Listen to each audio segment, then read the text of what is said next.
Ako'y magpapakain ng aking mga alaga mga kaubayan. Kaya lang nakaabang na itong dalawang aso ko. Silang unang lalabas dyan eh. Kaso takot sila dahil nakaabang si Gansa. Tutukayin sila ni Gansa. Ganyan po yung dalawang aso na yan mga kaubayan. Sila pong unang lumalabas pag ako po'y lumabas. At itong mga alaga ko eh, nakakatuwa sila mga kaubayan dahil ang lalaki na po nila oh. Si Barako ko nakaabang. Si Gansoy ko ito. Yung mga 45 days ko nandyan, yung maliliit ko nandoon. Kaya unahin ko pong pakainin tong maliliit. Ulis kayo dyan. Ito po yung maliliit ko mga kaubayan. Uy. Makulit. Makulit sila.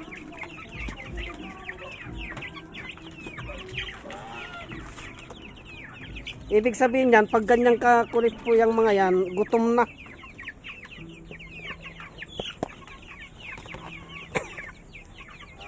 Nakakatuwa lamang po mag-alaga ng ganito mga kaubayan kasi hindi, pag malaki na po silang ganyan, nakakatuwa na po.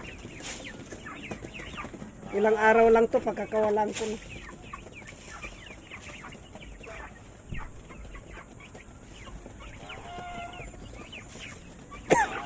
Biro mo buhat nung nag-aalaga po ako mga kaubayan, hindi na po ako namimili doon sa palengke ng manok.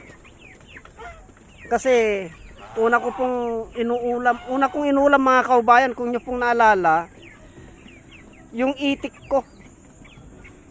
Kita nyo po, wala na yung itik. At naubos na po. Kaya ang susunod na ulamin ko nito ay itong mga ito.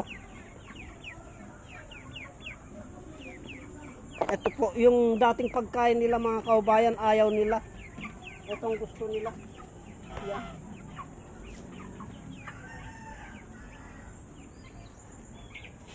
Yan. Ayaw po nila yung nabili ko nung nauna. Yan, okay na po sila niyan. At ito naman pinggan ni Gansoy ko. Yan naman ang lalagyan ko ngayon.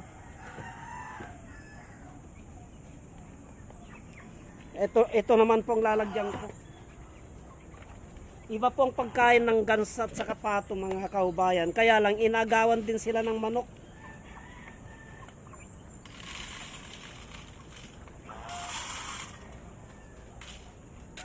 Yan, okay na po yan. Pagkatapos, maglalagay na lang po ako ng tubig. Hello Gansoy. Ito si Gansa ko mga kaubayan. No? Maglalagay na lang po ako ng inumin.